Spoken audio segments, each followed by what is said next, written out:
সকালবেলায় ঘুম থেকে ওঠা মানেই নতুন একটা দিনের শুরু, নতুন করে আবারও সংসার যুদ্ধ শুরু। সো হ্যালো এভরিওয়ান, কেমন আছো তোমরা সবাই? ক্রেজি রূপা ব্লগের আরও একটি ভিডিওতে তোমাদের সকলকে স্বাগত জানাই। বাজে এখন সকাল 6টা কি 6:30 মতো হবে। আর সকাল সকাল ঘুম থেকে উঠে এসেই এই দৃশ্য দেখে আমি তো একদম অবাক।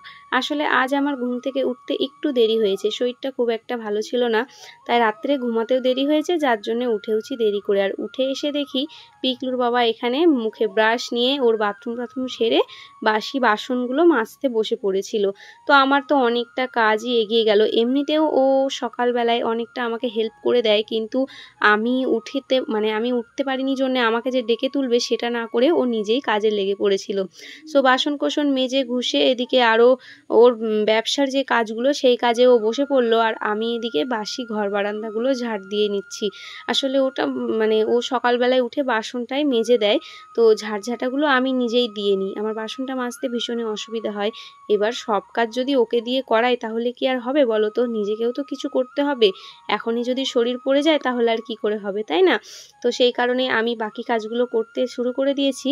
আর এদিকে পিকলুর বাবা বসে পড়েছে মনসার কাজ নিয়ে। তো আমার যেটুকু কাজ ছিল ঝাড়ঝাঁটা দিয়ে বাসি বিছানা টিছানা গোছানো, সেগুলো করে নিয়ে ও তো আমাকে সকালবেলায় হেল্প করলো, তাই এবার আমার পালা। আমিও এবার বসে পড়েছি ওকে হেল্প করতে। আর আজ না স্কুল ছিল না, তাই দুজন মিলেই হচ্ছে বাড়ির কাজগুলো করব। স্কুল ছিল কিন্তু এই কাজের চাপের জন্য আজ আর স্কুলটা যাব না, তাই আমিও এখানে কাজে বসে পড়লাম। আর আজকে দেখো অনেক ঝামেলার কাজ রয়েছে। অন্যান্য দিন যে মনসাগুলো বানায় আজকে একটু অন্যরকম হবে, তাই যেতে বারণ করলো। আর সেই কারণেই সকালবেলায় আর রান্নার ঝামেলাটা নেই। বাসি কাজকর্ম সেরে আগে এই কাজগুলোতেই বসে পড়েছি। আর তো মাত্র হাতে গোনা কয়েকটা দিন, তাই এই কাজগুলো যত তাড়াতাড়ি সম্ভব আমাদেরকে শেষ করতে হবে।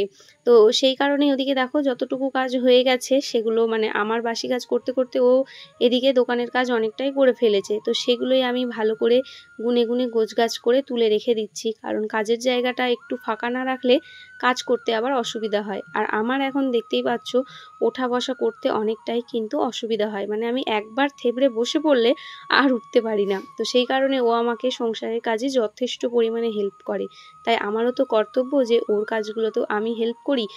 আসলে কি বলতো, শুধু এই প্রেগনেন্সির কারণে নয়, এমনি সময়তে ও আমাকে টুকিটাকি হেল্প করতো, তবে এই যে বাসন কোসন মাজা কাপড় চোপড় ধোয়া এই জিনিসগুলো করতো না। আর আমি তো তখন নিজেই সুস্থ, তাই আমি আর অত প্রেশার দিতাম না। কিন্তু এখন বিষয়টা অন্য। এখন আমাদের নতুন সদস্যের চিন্তা করে দুজনকে সমানভাবে কাজ ভাগ করে নিতে হবে, কারণ আমরা তো দুজনের ছাড়া তো আর আমাদের অন্য কেউ নেই, তাই না বলো? তাই কে করবে? তো দেখো এদিকে বললাম না আজকের কাজটা একটু অন্যরকম। তো এই ছবিগুলো হচ্ছে হাতে আঁকানো। এর আগে তোমরা দেখেছিলে যে মনসা বানাচ্ছিলাম, সেগুলো হচ্ছে মা মনসার ছবি কিনে এনে হচ্ছে মুন্ডুসের মধ্যে লাগানো হতো। কিন্তু ওই যে এক একজনের এক এক নিয়ম। তো এই মনসা পুজোয় সব থেকে বেশি কাজের খাটনি আর প্রচুর ঝামেলা। এক এক মানুষের থাকে না যে আমাদের এই নিয়মে হয় বা আমাদের এইভাবে দিতে হয়। তো অনেকের নাকি হাতে আঁকানো ছবি দিতে হয়, অনেকের হাঁস ছাড়া মা মনসার যে হাঁস বাহন রয়েছেন সেটা ছাড়া অনেকের ছবি থাকে, অনেকের আবার মাছ ছাড়া ছবি থাকে। তো এই ঝামেলাগুলো সব দিক মাথায় রেখে আমাদেরকে এই কাজটা করতে হয়, কারণ বুঝতেই পারছো দোকানের ব্যাপার, হাজার রকমের কাস্টমার আসে, তো তাদের সেই হাজার রকমের বায়নাগুলো আমাদেরকে মেটাতে হয়। আর সেই চিন্তা করেই এই ঝামেলার কাজগুলোও করতে হয়, না করে উপায় নেই।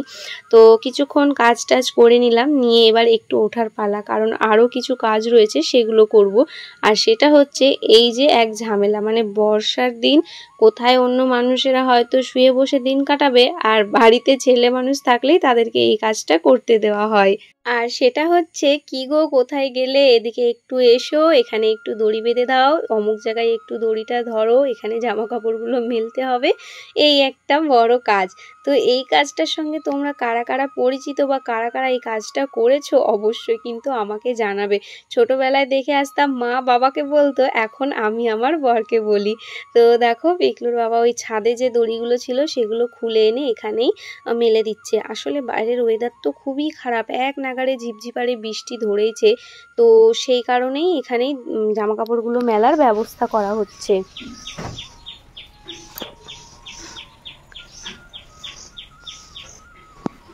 এগিয়ে যা, এগিয়ে যা।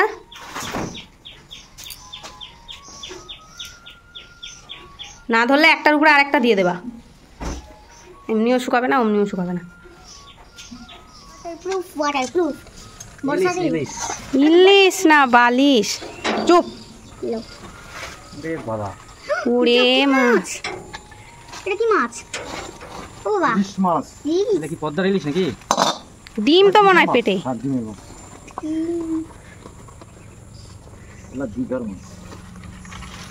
আর কি মাছ আছে দেখলা না আগে? ইলিশ না 800 দামে দেবো। কত করে কেজি এখন? 1200 বাবা। মা, হ্যাঁ হ্যাঁ দে, এখানে দে, কোথায় নিয়ে আয়, এই যে দাদুকে দে।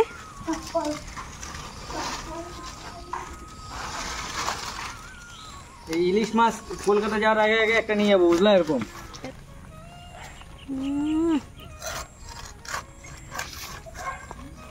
এরকম সাইজ একটা নিয়ে গেলেই হবে। হ্যাঁ হ্যাঁ, ওই দেখো কাকা আবার শো করে দিচ্ছে, সেই করে মাছ।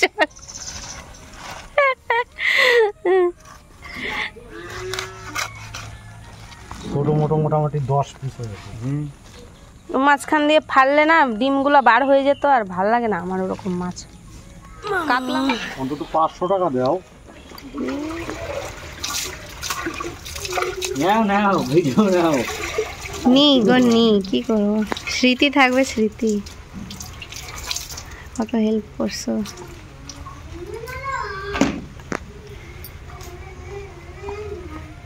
আকাশের অবস্থা বড্ড খারাপ।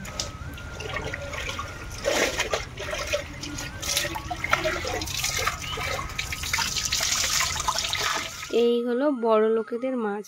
তো বড় লোকেদের মাছ বলে কি আমরা খাবো না? না হয় বছরে একটাই খেলাম। তো যাকগে, আজ প্রথম বর্ষার ইলিশ বাড়িতে নেওয়া হলো। আর সেটাকে আমি দেখো ভালো করে লাল লাল করে একদম সর্ষে ইলিশ করে নিলাম, আর বাকি মাছগুলো রেখে দিলাম। আজ আর রান্নার টাইম ছিল না, অনেকটাই বেলা হয়ে গেছে, কারণ মাছওয়ালা আসতেই দেরি করেছে। তো এই যে দেখো সর্ষে ইলিশ করেছি, আর মাথাগুলো রেখে দিয়েছি, এর পরের দিন ঘন্ট টন্ট কিছু একটা করা হবে। তো ফটাফট রান্না বাড়ি সেরে ওদিকে পিকলুর বাবা তো জামা কাপড়গুলো ধুয়ে দিয়েই গেল, কারণ তখনও বৃষ্টি পড়ছিল, আর সেগুলোই আমি ছাদে মেলতে চলে আসলাম। বাবা এসেছিল, তো বাবা তুলে দিল বালতিটা, কারণ আমি ভারী বালতি টালতি নিয়ে খুব কমই এখন সিঁড়ি বেয়ে ওঠানামা করি। আর ছাদের অবস্থা দেখেছো?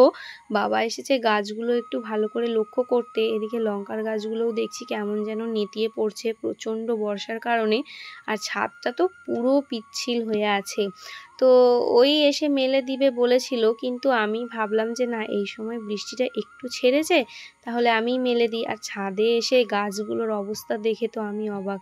এদিকে দেখি কি সুন্দর একটা গোলাপ ফুল ফুটেছে, আর গাছের গোড়ায় গোড়ায় প্রচুর পরিমাণে ঘাস জন্মেছে, মানে বলার কথা নয়। রোদ তাহলে বেরোলো অল্প, বৃষ্টিটা ছেড়ে, কিন্তু ভুকসা গরম দিয়েছে খুব। তো এই যে বাবা আসলো, বালতিটা ওপরে তুলে দিয়ে গেল। আমি চলো এবার এগুলোকে মেলে দিই। আর বাবা দোকানে গেছে, বাবা খেয়ে দিয়ে গেলে তারপরে পিছনে বাবা আসবে।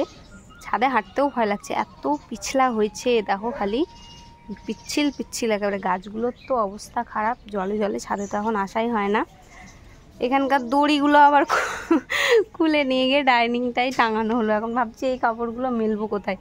দুটো দড়ি আছে, দুটো দড়ির মধ্যে দিই, আর বাকিটা টিনের চালে দিই, না ছাড়া উপায় নেই। রান্নাবান্না আমার কমপ্লিট, এখন গিয়ে স্নান করব। মাথাটা আগে শ্যাম্পুর মতো ঝাপড়ি হয়ে আছে, কালকে রাত্রেবেলায় চুল খুলে শুয়েছি, আর পুরো মাথা আমার জট লেগে গেছে। আজকে ভালো করে মাথায় শ্যাম্পু ট্যাম্পু দেবো, দিয়ে তারপরে স্নান ধান করে খাওয়া দাওয়া করবো।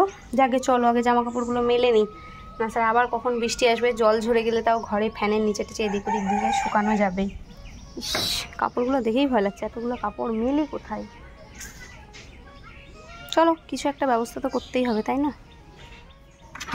চলো, হয়ে গেছে মেলা, এবার নিচে যাই। ওদের দাদু নাতিরও মনে হয় স্নান হয়ে গেছে, এদিক ওদিক করে মেলে দিলাম। আর নাইটিটার অবস্থা দেখো, পুরো হলুদ হলুদ হয়ে গেছে সাদা নাইটিটা। মনসা রং করে করে এখন এই যে হাতগুলোও রঙে রং, জামা কাপড়ও রঙে রং। তো যাকে দিলাম, যতটুকু শুকোবে শুকা, আবার কখন না বৃষ্টি আসে, ধরপর করে আবার উঠতে হবে। চলো এবার পিকলুকে ভাত খাওয়াবো, বাবাকে খেতে দেবো, তারপরে আমি স্নান করবো, কারণ আমার স্নান করতে অনেকটাই দেরি হয়ে যাবে। গরম লেগে গেল, খুবই গরম লেগে গেল। পাপা হলো স্নান? এ বাবা নিংটু ঘুরে বেড়াচ্ছে। প্যান্ট পরো, প্যান্ট পরো। এই দেখো এদিকেও কাপড়ে কাপড়, যেদিকে তাকাবে সেদিকেই জামা কাপড় এখন।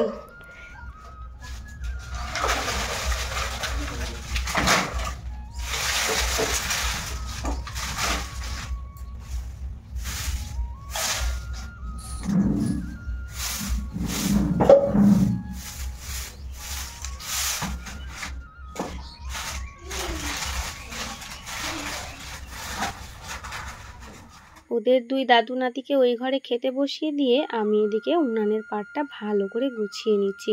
আসলে রান্নাবাড়ি সেরেই জিনিসপত্র তুলে নিয়ে গিয়ে ছাদে কাপড় মেলতে চলে গেছিলাম। আর এখন এই কাঠখড়িতে যেহেতু রান্না করি, এই জায়গাটা প্রচুর পরিমাণে এলোমেলো হয়ে থাকে। তো এটা গুছিয়ে তারপরে আমি স্নানে যাব, ততক্ষণে ওর বাবাও চলে আসবে, দিয়ে খাওয়া দাওয়া করতে বসবো। আর সহ্য হচ্ছে না, মোটা জেলার ভাত অথচ 1000 টাকা দেবে মা, 1000 টাকার মা, কি অবস্থা। আরে বাবা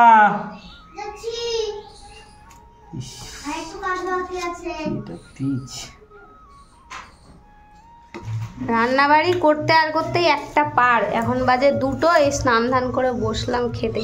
আজকে এক তরকারি ভাত, ইলিশ মাছের আর কিছু করতে পারিনি, খালি সরষে ইলিশ। মাছ ভেজে রেখে দিয়েছি, পরে করব। এখন একবেলার মতো করলাম, ধরপর করে মাথা টাথা সবই আছে। অত 12 শীতকাল ঝামেলা করতে পারবো না এই গরমের মধ্যে। কেমন হয়েছে গো? চুপচাপ খেয়ে যাচ্ছ, শুধু শুধু ভালো লাগছে? ডাল নেই, প্রচুর শাক নেই, যা হয়েছে ওটাই অনেক। খাই আগে, পেট চুই চুই করছে।